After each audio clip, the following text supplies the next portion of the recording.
tudo, vamos adiante. Vamos em frente. Vamos falar um pouquinho do que é, ou que deve ser, ou que deveria ser, a gentileza. E vamos nos aperceber que, por vezes, de onde menos se espera, ela acontece. Inclusivamente vocês viram a imagem. Um guerreiro, um homem de armas, preocupado com a sede de uma criança. Isto é gentileza. Então, quando muitos desacreditam da generosidade humana e são pessimistas diante do quadro que nos mostra o mundo, alguns alardeiam que neste mundo é cada um por si e que ninguém se importa com os outros. Então é bom nós ouvirmos relatos que atestam exatamente o contrário. Ficarmos com o nosso coração mais sensível, porque efetivamente há quem seja gentil. O caso concreto tem alguma antiguidade e nós tivemos esse cuidado de ir buscar casos mais antigos e casos atuais. Uma senhora que emigrou da Rússia, ainda criança, com a sua família, após a Segunda Guerra Mundial, tem recordações bastante agradáveis de uma pessoa que lhe era completamente desconhecida. Durante este terrível confronto, que todos temos memória, por aquilo que nos chega hoje, filmes, relatos, livros, tanta coisa. Durante este terrível confronto mundial, ela e a sua família foram sequestrados e levados para um campo de concentração na Alemanha. E ali permaneceram durante 5 anos. Conseguiram sobreviver àqueles tratos rudes, maldosos mesmo. E quando foram libertados, decidiram procurar um modo de vida fora da Europa. Porque o que eles já estavam conhecendo da Europa era uma Europa em cinzas, destruída. E resolveram emigrar para o Brasil. Desembarcaram no Rio de Janeiro, no ano de 1948. E na qualidade de imigrantes, receberam um prazo limite de 4 meses para conseguirem emprego e moradia. Caso contrário, se não o conseguissem, seriam deportados para o seu país de origem. Passaram-se rapidamente 2 meses. E a família, como no Rio de Janeiro não conseguia nada, decidiu mudar-se para a grande São Paulo. Porque tinham-lhes dito que a cidade era maior, que haveria mais possibilidades. As possibilidades seriam melhores e eles, tentando a sorte, para lá foram. E curiosamente, porque certamente aquilo foi intuído, encontraram uma senhora alemã que tinha uma casa para alugar. Já era residente e tinha uma casa para alugar. Só que a família não tinha recursos. Não poderia de maneira nenhuma indicar fiadores, porque era desconhecida na cidade. E a mãe de família explicou isto à senhora.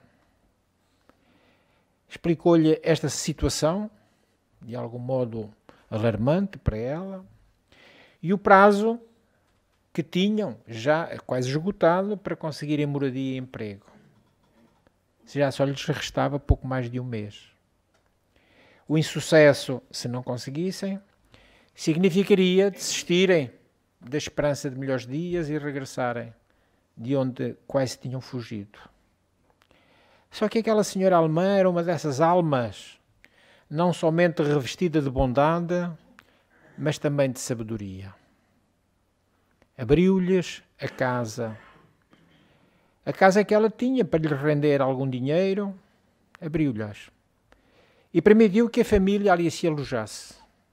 Pagariam quando tivessem condições.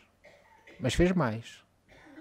De seguida, apresentou esta jovem mãe de família ao homem do talho, ao dono da mercearia.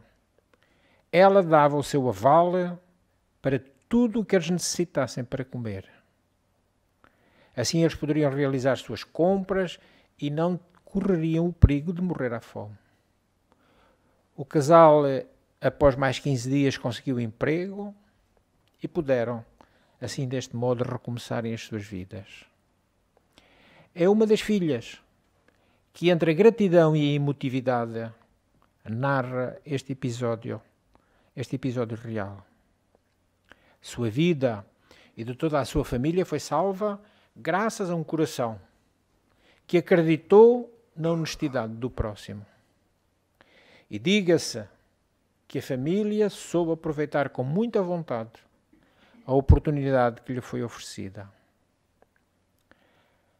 Um outro dia, ainda lá mais atrás no tempo, num país distante, como nós vimos, um casal conseguiu abrigo. Não possuía credenciais, não tinha cartas de apresentação. Ele era um simples carpinteiro e vinha lá das bandas de Nazaré. Ela, uma jovem grávida, de aspecto cansado pela longa viagem. Os seus bens não passavam de um jumento, algumas roupas para a viagem, algumas provisões e umas peças de enxoval para o bebê que deveria nascer em breve. Diante da dificuldade que lhes surgiu de alojamento, uma alma generosa, não tendo outro lugar, cedeu-lhes o local onde costumava recolher os seus preciosos animais. E foi ali, naquela gruta de Belém, que uma estrela de primeira grandeza deixou as alturas e se engastou no corpo de um menino. O nome do homem era José, a mulher Maria, e o menino recebeu o doce nome de Jesus. Mas viajemos agora para os nossos dias. Num quarto modesto, um doente grave pedia silêncio. Mas a velha porta daquela enfermaria era terrível. Rangia nas dobradiças. Cada vez que alguém abria ou fechava, era um barulho que incomodava aquele doente. Para ele, aquele momento necessitava de silêncio. Mas não era oportuno reparar adequadamente a porta. Com a passagem do médico, a porta rangia. Nas idas e vindas do enfermeiro, a porta rangia. No trânsito das visitas, dos familiares em visita, dos amigos, a porta chiava. E era realmente um chio estridente. Aquela circunstância trazia, portanto, ao enfermo e a todos que lhe prestavam assistência e carinho, verdadeira guerra de nervos. Aquela porta era terrível. Passaram-se várias horas daquele incómodo ruído. Até que chegou um vizinho, apercebendo-se imediatamente. Foi buscar um lubrificante, colocou algumas gotas de óleo nas antigas dobradiças e a porta silenciou tranquila. E agora era uma porta quase obediente ao silêncio. É uma lição muito singela, mas ao mesmo tempo muito expressiva. Em muitas ocasiões, há tumulto dentro de nossos lares, no ambiente de trabalho, numa reunião qualquer. São as dobradiças das relações, fazendo barulho inconveniente. São problemas complexos. Cada pessoa é um mundo. Temos conflitos, inquietações, abalos. E, entretanto, na maioria de nós, podemos apresentar a cooperação definitiva para a extinção das discórdias, se nós quisermos. Podemos ir buscar o óleo para olear estas dobradiças do relacionamento. Basta lembrarmos-nos de que há um recurso infalível de apenas algumas gotas de compreensão.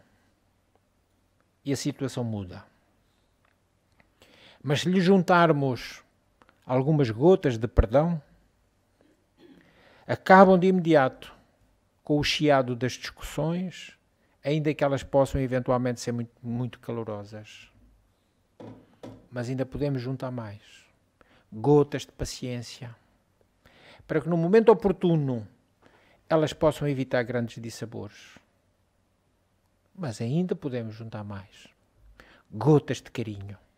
E elas penetram as barreiras mais sólidas e produzem efeitos duradouros e salutares. E será que ainda temos mais gotas? Temos.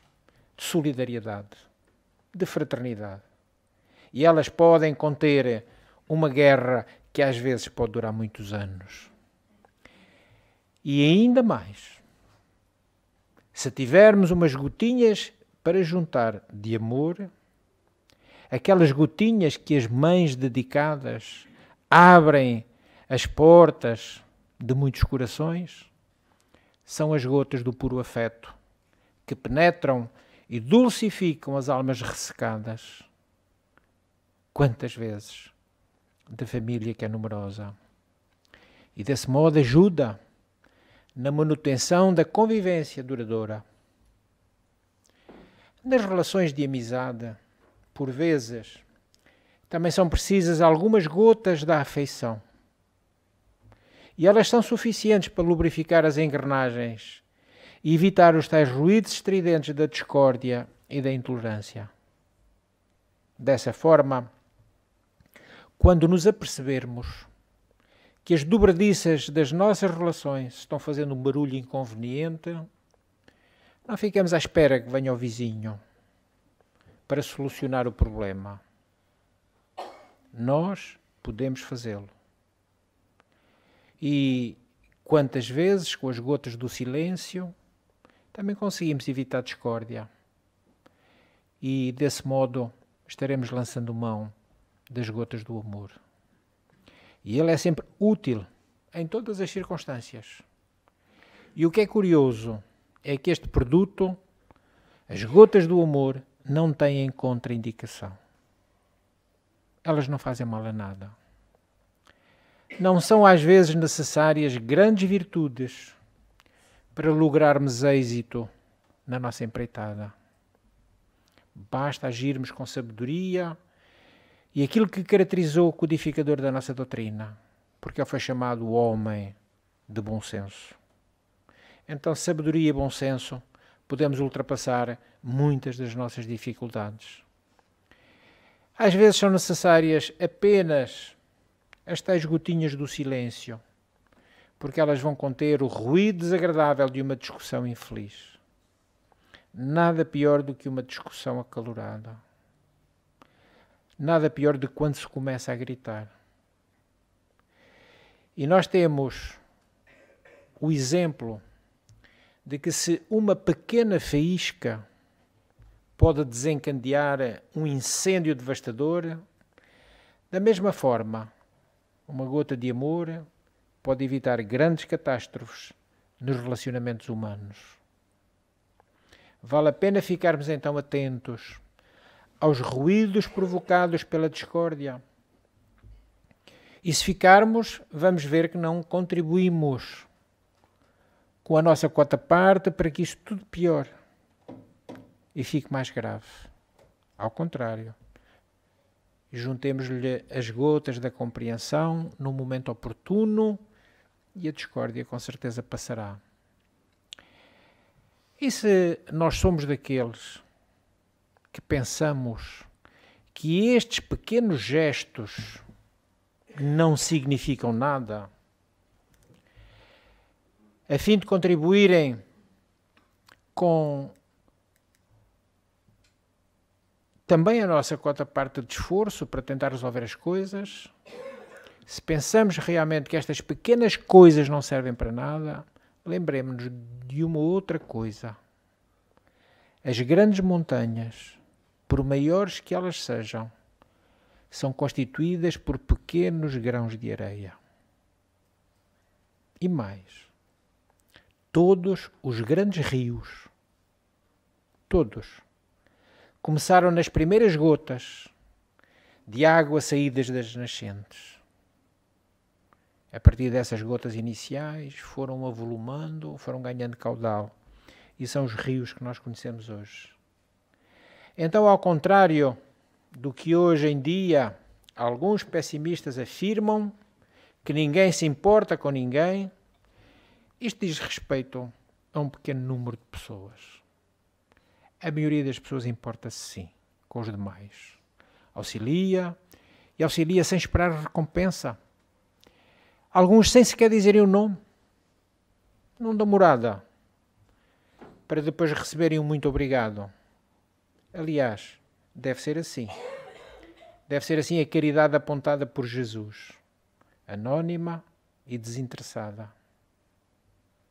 Uma senhora contou que após deixar o hospital, acompanhando o seu marido, ela foi comprar os medicamentos que tinham sido prescritos.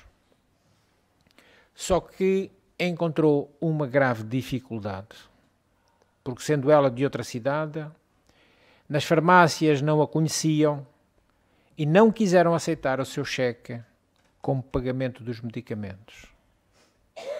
Ela voltou atrás, contou ao médico o que aconteceu. Ele, sem dizer nada, retirou um cheque da sua carteira, um cheque seu, assinou e disse: a compra dos medicamentos não vai ser mais problema. O meu nome é conhecido, o meu cheque será reconhecido e você depois me devolverá a importância quando puder. Naquela hora, a pobre senhora não se conteve. Chorou de emoção, afirmando que se lembraria daquele gesto para sempre. Tornaram-se amigos e ele continua, aquele médico, sendo médico procurado em todas as circunstâncias pela família. Outra pessoa relatou que todos os dias, às 5 horas da manhã, esperava o autocarro para o levar até o local de trabalho. Certa manhã, quando estava na paragem para repetir esse transporte, uma moto estacionou na sua frente. Curiosamente, ela reconheceu. Era o motorista da transportadora e vinha avisar que a linha que ela estava acostumada a apanhar havia sido suprimida. E completou ela que ele percorreu todo o trajeto informando os passageiros sobre o fim daquela linha. Isto chama-se gentileza, despreendimento, atenção, importar-se com o outro. E finalmente existe o relato daquele senhor que foi transferido de uma agência bancária para uma outra cidade. Uma cidade distante. Mudou-se com a esposa e os 4 filhos, fizeram a viagem de carro, chegando à casa que haviam alugado ao mesmo tempo que o caminhão que fazia a mudança. As crianças estavam com fome, depois daquela viagem longa, e choravam já de saudade e pena dos amigos que haviam ficado para trás. A pobre da esposa, coitada, não sabia se havia de atender os filhos ou orientar os homens que estavam descarregando a mudança. Nessa hora, apresentou-se-lhe uma vizinha, trazendo nas mãos uma bandeja com uma jarra de sumo de laranja, biscoitos e bastantes sanduíches. E ela não somente alimentou a todos, mas prontificou-se a distrair as crianças enquanto os pais arrumavam os móveis. E esta recepção carinhosa e alegre trouxe excelentes consequências. Além de uma longa amizade, levou o casal a decidir construir ali a sua casa e a permanecer naquela cidade, mesmo após a reforma do pai de família. Então, gentileza existe e pode estar em toda a parte. Haverá, pois, um número crescente de pessoas que estão atentas ao que acontece ao seu redor e dispostas a auxiliar. Este número é maior do que possamos imaginar. Nunca tantas organizações não governamentais ajudaram tanto como hoje. Não temos consciência, mas é verdade. Imensas organizações não governamentais, espalhando serviço fraterno em todos os cantos do mundo. Não é publicitado, não é informado, não é dito. Uma noticiazinha aqui, uma noticiazinha acolá. Ainda nós agora tivemos a expressão máxima da gentileza daqueles médicos e enfermeiros que sem medo foram enfrentar a terrível doença do ébola. Ali estiveram. Junto com os doentes em estado terminal. Desenvolvendo, alguns contagiaram-se, poucos felizmente. Porque quem age por amor dificilmente encontrará dor, bem ao contrário. Mas vez por outra pode haver ainda alguma reminiscência kármica nossa que teremos que passar uma dificuldade. E nessa altura será desse modo que nós encontraremos. Então pode ser muito simples para nós desejarmos engrossar o número daqueles que se importam com os outros. Na próxima vez que formos ao mercado, olhemos para os lados.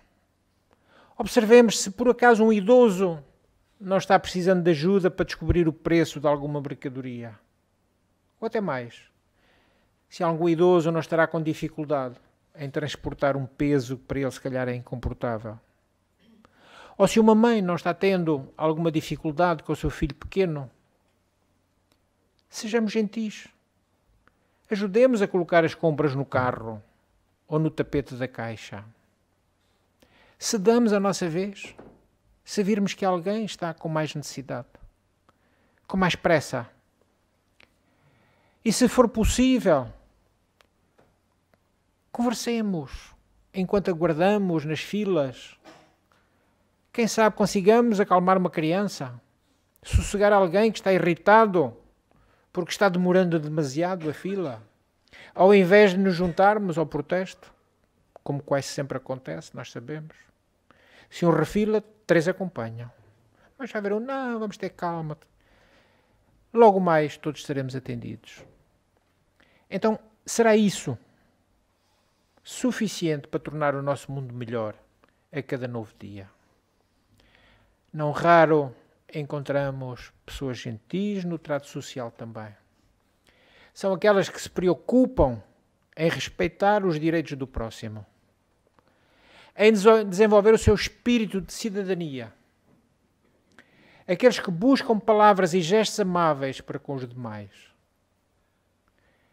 Poderemos sempre investir mais e permitir que a nossa generosidade ganhe espaço no nosso mundo íntimo, quando formos capazes de nos esquecermos um pouco mais de nós, das nossas vontades, das nossas razões, dos nossos anseios, para simplesmente semearmos nos caminhos alheios as flores perfumadas com a brisa da fraternidade.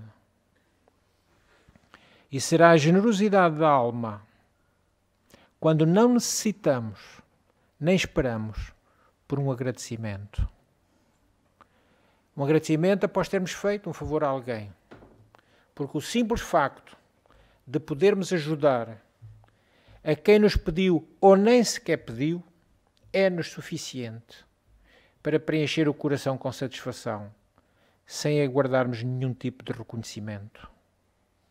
E nessa altura, estaremos prontos para que a generosidade seja a nossa companhia, quando, tendo razão, frente a uma contenda de grande importância ou uma disputa por ninharias, formos capazes de abdicar da reivindicação dos nossos direitos em nome da paz e da boa convivência.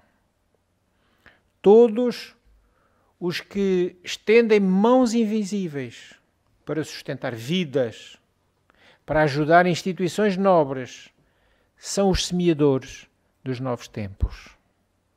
e graças a eles muitos vivem, outros sobrevivem, alguns despertam da tristeza. Inúmeros imitam-nos, seguindo-lhes as pegadas. Muitas vezes pensamos que generoso é somente aquele capaz de abrir o cofre e distribuir o muito que tem, quando não raro esse muito nem falta lhe fará. Mas não é. A verdadeira generosidade nasce no coração que é capaz de olhar o próximo e o mundo com complacência e compreensão. Sabendo que todos estamos sujeitos a erros, tropeços e enganos. Seremos generosos quando estivermos despreocupados em conjugar apenas o verbo ter. Ter algo, ter razão, ter alguém, pois nossas preocupações, se já não estamos só conjugando esse verbo, as nossas preocupações serão as de oferecer a gentileza, a amizade, a companhia, a compreensão. Claro, poderemos ensaiar os primeiros passos da generosidade mexendo no nosso bolso, para oferecermos aquilo que pudermos aos que não têm nada. Jesus aconselha-nos a cultivar a generosidade no coração quando afirma que se alguém pedir a capa, que ofereçamos também a túnica. Os semeadores generosos, anónimos, perseverantes, são os servidores de Jesus. Então e que tal aderirmos à generosidade nós também? É o convite singelo desta noite para todos vós. E que Ele, o Mestre, o Divino Amigo, o Governador do nosso mundo, o Médico das nossas almas, que Ele nos ajude a sermos generosos. Pela vossa atenção, obrigado.